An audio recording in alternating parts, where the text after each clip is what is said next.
welcome back to the Coaches Hour podcast. You're here with myself, Hym, and my co-host is Jewade Graham. So you've probably seen all the drama on Instagram. Mike Israetel versus Solomon. Paul Carter versus everybody. Coach Kassem and Scientific Snitch. Jeff Nippard and Mike Van Wyck. And on today's podcast, we're going to be discussing about debates. Do we need to get caught up in them? How much of this stuff actually matters for our clients? And how much of it is just a battle of who's got the biggest bollocks? So let's start. Do you want to start with the Coach Kassem? What's his name? Mike Israetel thing, because it's quite recent. Yeah. So before we do that, I'm going to do a trigger warning because I'm probably going to get pissed off this episode. But we'll start there. Now, is that the one that you sent me to watch? That's the one I sent you, yeah. Okay, cool. So my first admission is that I didn't watch that. And let me tell you why. Was it 2 hours? 2 hours long, wasn't it? Did you watch all of it? I had it on 2x speed and I was doing stuff in the background at the same time. So I applaud you and I apologise for not watching it. But at the same time, like, this probably links into my thoughts on this episode today. So what is that argument about before we go? Just if anyone doesn't know, because I barely know. So what's that argument about?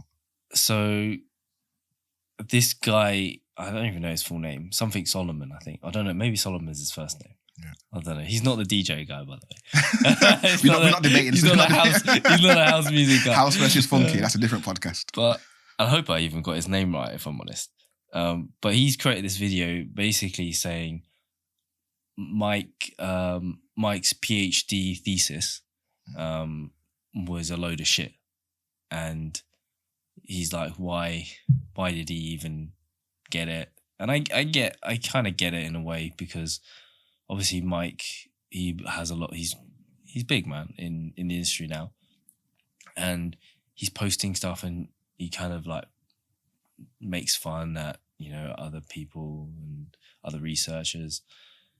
And I guess this guy has some vendetta with him. Well, I was going to say, because the thesis or the research paper was it like 12 years ago? Mate, that was when he got his PhD. So he got his PhD 12, 13 years ago. So my first gripe with this is, who on earth has got the time to go back 12 years to look at some random guy on Instagram's dissertation or thesis or paper? Like, who's doing that? This is what I mean. This is why, like, I feel personally, if you're going to go back 12 years to, like, do this, you fucking don't like this guy. It's not a science thing. This is you don't like this guy. Should get him on a celebrity boxing. You're going back and digging up some shit to be like, this is why I hate you. It's like, come on, bro. 12 years ago. What were you doing 12 years ago? You should be busy coaching clients. Like, and so that's one of the reasons why I didn't watch. So I didn't watch it because it's 2 hours long. And I did some research. When I looked on Instagram, I scrolled on Instagram, called it research, onto like what the debate was about. And the second I saw, it was from a paper that was 12 years ago. And then it was like, it was the wrong paper that you actually looked at. And I'm like, who on earth cares about this? Like, Solomon. For those of us that are for those of us that are coaching clients, it's like, I've got a check-in. I've got a client at 6 a.m. fucking looking at someone's dissertation from 2012 or 13. And I just think it's ridiculous. And then, like, as you said, there's been quite a few debates recently. And everyone I see, I'm just, and it's, so at the time this is recorded, my post will be fresh, but at the time it's be released, it probably won't be. But like, I'm having a little go at the Instagram nerds here now, because, and when I say nerd, I am a nerd myself. Like, I love exercise mechanics, love exploring the science behind the transformation, whatever it may be. But there's a time and place for it, man. And like, going on, I seen someone the other day talk about, on their post, I won an Instagram debate because people commented that I won the Instagram debate. And I'm just like, yay. Oh my God. My head nearly rolled. Nearly deleted Instagram. I was like, what on earth? Like, this big name that's talking about, he's got, I'm not sure PhD, but he's researched this, papers this, written that. And he's going, I want to debate because Instagram said I want to debate. I was like, how old are you, man? You're older than me. or you look older than me at least. Might not be. And I was like, is this what it's coming to? The people that we look up to in the industry are just scrolling through papers and calling each other out because someone interpreted the paper wrong, and that paper doesn't even relate to anyone's clients in the first place anyway. I'm just like, oh my God, just everyone get a grip. That's just a new way of saying that I'm a virgin. It basically, yeah, like, it's like, American Pie, you just get them all in the room and just be like, winner comes out, like, just fight to the death or do whatever you want to do to the death, and just winner comes out, man. It's horrible. Absolutely horrible. So, like, what other debates has there been? Because that was the one that I knew about. And so you said scientific, because I seen Scientific Nerd, and that was Kassem with Scientific Nerd, wasn't it? She's Snitch, Scientific Snitch. Sorry. So this nerds are on mine. I told you, I triggered. Get her name right. Listen, if they see this video, we are no one, so they won't, fortunately. But if they ever do, please do not come for us in the comments. We don't know what we're talking about. So Coach Kassem's one with Scientific Snitch, right? That was all about the lats, if I'm not mistaken. I didn't actually listen to the debate. But he loves the lats, doesn't he? Kassem, he come on one of my posts about the lat. Oh, yeah, he has a lat. He's a lat man. He's a lat man. Fair enough, man. Ooh, look at the lat on you. So it's a lat debate. Yeah, so they're debating lats, and I think her argument was that you cannot bias the upper lat versus the lower lat, or something along those lines. I don't know. I didn't listen to it. Okay. Yeah. So the takeaway on that is Susan, who trains once a week, does not need an upper lat bias or a lower lat bias. Susan that trains once a week needs to train her full body. She just wants to get a little bit off her stomach. Just wants a muffin top gone. Do you know what I mean? Who cares about her upper lat? Unless, of course, Susan's got an injury. But then at the same time, it's like, I think a lot of these debates as well, if it was applicable, I'd understand it a bit more. And I do understand, like, if you are interested in a topic, you might dive a little bit deeper into it. But for their audience is like me and you, like the general population of coaches. Like, we know a little bit about everything. We get on with our day, we coach clients.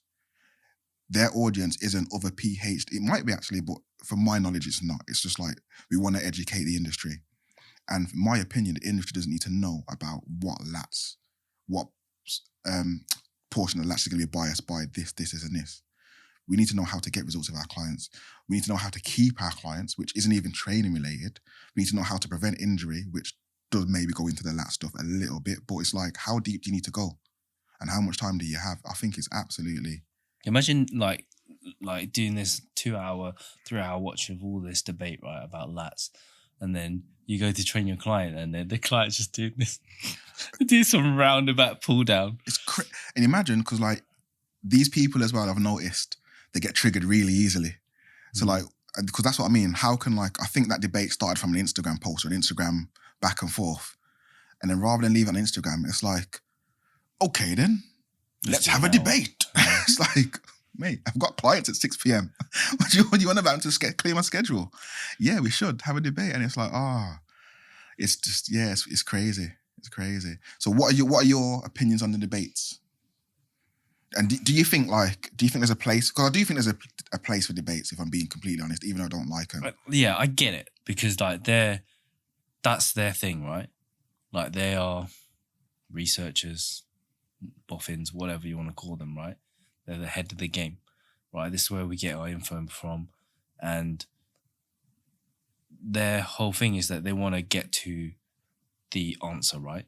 Can you actually bias the top part of your lats? I had no idea about the Mike Israetel one. But yeah, like specific topics like that, right? So they want to know whether this is true or not. And obviously one person's arguing this person's arguing that. And I get that.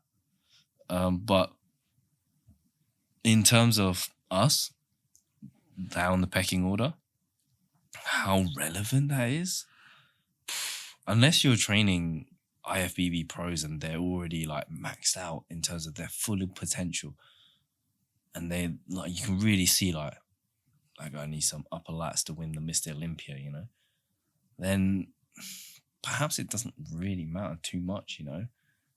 But I get why they do it. Like, that's their thing, right? They spend their whole life doing that. And I probably would be pissed off too if someone came around and said, My life's work. Yeah, my life's work is bollocks, basically. My You're whole- wrong. My stepping stone for my whole career is absolutely wrong. And I think as well, like, it is valid because like we're here now, two donuts talking about it. So yeah, who's the biggest mug? Exactly. Like we're giving them free press here now. We should bleep out all their names. I want all their names bleeped out, redacted. Coach. Science-based. So, but I think like, yes, there is a place for it. And I think if you are a researcher, then do your research. But I also don't think like, because like Kassem was on one of my posts, I've just said about the lap. And it was like, I said, mate, I couldn't give two shits, mate. I got a skeleton. That's how I learn anatomy. If might be a little bit wrong, but Susan's not going to get an injury from it. PTs that are my level will find it beneficial because they know a little bit less than me. I'm not looking to do no research that, like, do you know what I mean? Just go and stay in your lab. Don't bring your lab into the real world, like, or not too much, if that makes sense, because it gets to a point where we're looking at the most optimal this, and it's like, as we said, the people in front of us, they're not coming to get most optimal lat exercise. They're coming to lose weight. They're coming to feel better. They're coming to be stronger. They're coming to fix their knee injury. Like, it's not to be optimal. It's just to be a little bit better. So if it interests you, fine. But don't feel pressured because you don't know as much as all these nerds to feel like that you're below. Like, and I think that's what it is as well. Sometimes it's a superiority thing, because when it came onto my post, I was like, there's no way you're in it. Like, show me your results kind of thing. And it's not even me being cocky, but I'm like, I'm on the gym floor coaching people. I don't give a shit what you got to say. Like, I care what my clients got to say. I didn't post this for you. I posted this for them. So that's kind of my stance on it. I think it is tricky, right? Because his thing is also he coaches or he trains personal trainers as well, right? So he's selling his courses, and I think for him it's like, I want to make sure that this is right for the industry, if that makes sense. So like, if you're teaching this, I need to make sure that everything that you're teaching is correct or right or whatever. I do get that, but with that, how many times, maybe not for him, maybe for him as well, but how many times have we seen research has been published and then 2-3 years later, there's been a development in that same research that says, we've all been wrong. And it's like, well, we haven't been wrong. We've just got better data now, or different data now that suggests something a little bit different. It doesn't mean like no one died 3 years ago, or hopefully no one died 3 years ago after research that was right then. It's just that we now have access to a different protocol of people, a different pool of people. We now have access to different research tools. So we've got a different outcome. That might be right as well. So like, I do understand that you might want to be right, but we'll never be right. Like, in terms of like anatomy, for example, the only way someone will be right is if they got every single individual and cut them open, cadaver style. That is the only way you can 100% be certain that a muscle is working in a particular way. Maybe a scan would get you fairly close as well, but outside of that, we're all just best guessing. An EMG might tell you a little bit about how the muscle functions and whatever else, but it's all just a guess. And again, when it comes back to the people that most of us are coaching, that guess is fine because we're not causing them any harm. If it doesn't work, what's the next thing on the list? We'll try that. If it doesn't work, I might refer out. If it doesn't work, then we'll work around it. But it doesn't have, and I think that's a lot of educators will say, feel the pressure to, I have to be right.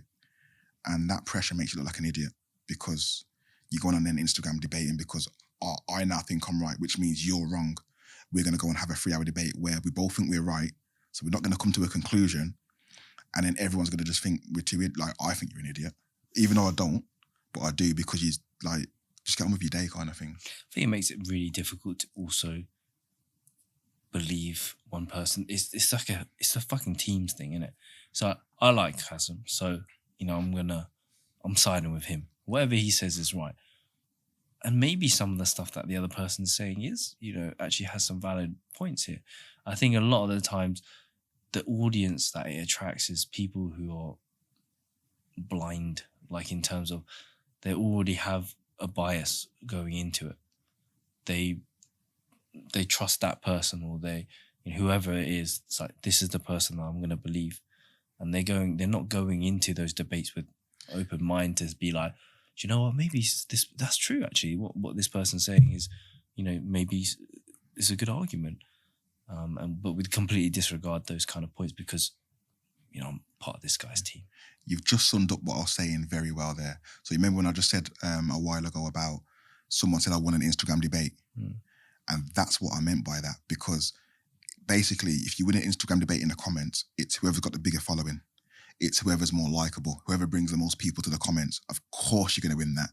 It's not an impartial audience that knows enough about the topic to say, actually, I know what this guy's talking about. I know what this guy's talking about. And this guy is right. It's like, I follow whoever it is. I'm going to say of course they're right. Or I don't even know who this guy is. So of course they're right. He's got 200k followers. Of course he's right. It's like, I'm impartial and I think you're both pricks. So who's right now kind of thing. Yeah. And I think the biggest issue here is when you are a coach and you consume this content, right, and you see all of this stuff go on, it's almost like the parent and the kid, right? So these guys are, we'll say, above us, right? They're behaving in this way. So then that's how we see that. And that's maybe what we need to do. And then you start having these fucking debates with maybe even your own clients. Like your client is coming with you with these, probably wrong conceptions of, fitness. But then you're making an effort to be like, you're wrong. Let me teach you. And it's let me correct you. And it's like, no, I just want to train. Yeah. And sometimes they have, and you're invalidating their emotions, their feelings, and their thought processes. And their thoughts have obviously come from somewhere. And most of the time it's their past experiences, right? And to change someone's opinion, it takes time to do that. You're not, just because you said it is like this and the science says is that, doesn't mean that they are going to 100% feel that way, because they, like the calorie deficit thing, right? It's so easy to tell someone, no, but the calorie deficit, right? Or whatever. But then they genuinely feel like, well, I've been doing this and I've been trying to do this calorie, but it's not worked. So why is that? Right? And you just telling them that it's a deficit doesn't mean that, it's going to change their mind, right? You have to slowly give them evidence and, teach them and guide them for them to eventually be able to change their mind, right? Or change their opinion. And I think with that example, like, it's your clients have got imposter syndrome. We're imposters. We don't know what we're doing. We can't stick to a deficit, whatever else. PTs have imposter syndrome. We don't know what we're doing. We're not smart enough. We don't know. Our client comes to us with a question and we don't know the answer. We're nothing. And I think all these debates do is exacerbate that, because even though these people want to help the industry, I'm not saying that they don't want to help the industry. But by saying like, I'm superior, I'm better, I'm whatever else, I'm right, which instantly makes you wrong, it creates that barrier which heightens that imposter syndrome. And it's like, you've got these two people that have huge followings. I already don't know what I'm talking about. These two people are going at it saying, you're wrong, you're wrong, you're wrong. I don't know who to believe. Shit, what's right then? What do I do on the gym floor? Do I need to know this stuff? I don't know enough as it is. How the hell am I going to know what division of the lat does this, or what was wrong in that PhD that I'm taking for gospel? Like, and I think we don't need that, because as PTs, especially like if you're at my level, your level, I'll say like our level, which is not doctorate degree level, whatever, we don't need all of that. We just need to know how to talk to our clients. If it's fat loss, get them to lose weight. If it's muscle gain, get them to build muscle. If it's enjoyment or injury rehab, get them feeling good and great. If we can do that, which you can with the basics, I know it's a little bit more than basic, but we can do that, then we're good. Like, and if these guys weren't arguing, if they were actually like seeing, and girls, that's guys and girls, if they were seeing each other's point of view and then having a constructive, not argument, but constructive discussion that gave takeaways that we could, I'd say I'm all for it. But I think it's everyone's just using it now as a one-upmanship. And it's like, I don't follow it, and I'm just like, it's making the industry a hostile place, and you're all idiots for doing that. They're all on the same fucking team. Yeah. That's the thing. It's like you're doing the same thing as making this industry better, right? Because you're providing in the information, right? But at the same time, you're making it worse now because you're confusing people and you're bickering. Yeah. And that takes away from the message, right? Because if we're like, we could both be right and we're having a conversation now. If we were both shouting at each other and arguing and saying, no, straight away we're both wrong because no one can hear the message through the noise. And it's like, they're doing that and I'm seeing noise and that's why I'm saying idiots. I'm not saying idiots because what they're saying is wrong. I don't actually know what they're saying because I couldn't be bothered to sit down and watch a 2-hour debate of two people saying we're both wrong. Because they're never, the outcome is always the same as the start. Either side are never going to change their mind. So there's no, exactly, so it's no point. It's not a discussion either. You're not collaborating it's literally, like you said, I'm right, you're wrong. And they're both people are coming out of that. So there's almost no point in debating. Yeah. It's like trying to rationalize with someone that's irrational. So what would you say or what would you do? So I'll phrase that. 2 questions, same answer or same question, hopefully. So what would you say to personal trainers that are getting caught up in following along with this stuff? And then what would you do if you were a personal trainer, like a little bit newer in the industry, a little bit more inexperienced, seeing this kind of stuff? How would you block out the noise if you choose to block out the noise? Hopefully those questions make sense. I think in terms of the first one, like how you could, like, it has to come from a pleasure standpoint. Like, if you're going to listen to these debates, you should go into it going, cool, I just fancy a bit of drama. I like a bit of gossip and you want to listen to, what it's about. So then, go into it like with that, like TV kind of attitude. EastEnders. Yeah. Oh shit, soap opera here, just live. So go into it with that, but then don't pick a side. And I think you have to be unbiased when you listen to these things. Do not pick a side. You can like one person or the other, or you can dislike them, but don't slate the person, slate the concept, right? That's what Mike always says. And you're just looking at the information for what it is, and you make a decision on who you wish to believe and whether or not that changes your views on what it is currently. That person, the other person, could give you some really solid arguments and give you a lot of information that you could take home there that maybe you never thought of before. And that's great. That can definitely help you. And then when you finish with it, that's when you decide like how much of this stuff is actually relevant to my client. Because a lot of, we talk about a lot of the RTS stuff, we do it right. And I think a lot of that is pleasure. Yeah, personally. I completely agree. I don't, yes, there's loads that can be applied to our clients, but there are some really deep nuances, when we get into like joint forces, like, and the specific numbers and things like that. And, divisions of the lat. And I think a lot of that comes down to our personal pleasure of, we like that stuff. And then think of, how much of that stuff can we really apply? And I think a lot of the foundational stuff that we do with the RTS, that's the stuff that, is the banger. I think when you're saying that though, the difference between what you just said then and the other people that we're speaking about is, and I don't know them, so this is an assumption, but you're self-aware to understand the difference between this is need to know, this is what I'd like to know. And because your clients will only see the need to know stuff. Very rarely will they see the I like to know stuff unless it becomes applicable for that 1%. Whereas these people you're speaking about, the need to know and want to know is blurred. And they think just because they want to know it, everyone needs to know it. And if you don't know it, you're daft or you're wrong. And I think that's probably the difference. Like, you're self-aware enough to be able to say RTS or exercise mechanics, I love that shit. But I like it because I like it, not because every single one of my clients needs it. And that's what separates. Like, being a great coach isn't knowledge.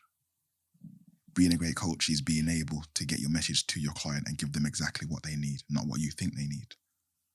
And for me, like, these people that we're speaking about, they're great at what they do, but great coaches, I don't know them enough to say they are or aren't, but I would say based on what I see from them and what I hear about them, there's a little bit of a difference because I don't need to know, and I'm an advanced personal trainer, I don't need to know half of what they're talking about. So if you're confusing me with your arguments, how are you with the clients that you run a gym floor with? Because if I'm confused and I know shit, they're going to be even more so. And again, I don't know, like they might have been different on the gym floor. I'm not saying they weren't, but it's just like, sometimes I wonder who the debates are even for, because like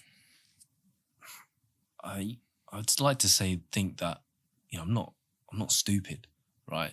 But sometimes, sometimes I listen to it, I'm like, some of this shit is fucking way above my pay grade right now.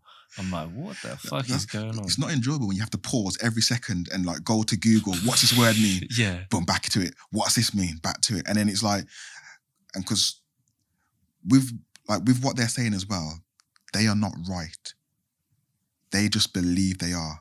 And you could find enough research. You could like, if I could say, maybe not aliens, but I could say anything and find something somewhere that would back up me being right. Does it make it wrong? It doesn't make it right though. There's something somewhere that will back up anything that I say. And it's like, if that is the case, then what are we doing here? What are we arguing for? Yeah, and I think it's that wanting to be right as well, and not taking, like, if you're, like we were talking about the new trainer, right? Is understanding that you do not have to be right. It's okay. You know, people can change their mind. You can make mistakes, you know, and a lot of the time, what you do with your client doesn't necessarily have to be right per se. It just needs to be what that person can actually genuinely do. Yeah. So takeaway from this is delete Instagram. If any, block these people. Yeah, if anyone's got over 100k followers, delete them. Follow the small accounts. Is there anything else you want to add to this episode, or should we wrap it up there? No, I think it's good. Yeah, I don't really want to debate anymore. Yeah, I'm debated out now, I think. So, and it's, again, like, I just want to say as well, like, I'm not against debates. I do think freedom of speech, having an opinion is right. Everyone should be entitled to that. But I just think, especially in the world of social media, people are taking it a little bit too far with not understanding the other side of the view, and then also winning a debate on Instagram. Like, again, that just sent me left, and I nearly deleted the whole app. So I think I'm done there. Yeah, that Solomon one was hard, man. And you know what? The thing with that is, half of it, well, from what is, he was just looking at grammatical errors.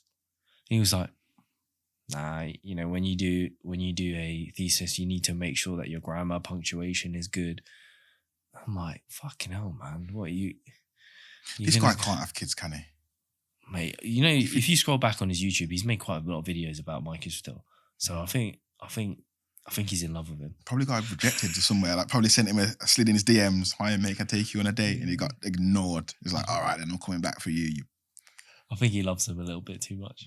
We need to check his hard drive.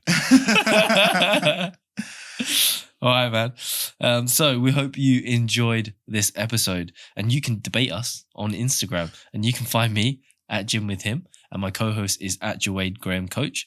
And we will see you all on the next one. Goodbye. Do not debate me. I'm a troll. He's right. He's always right. I'm right.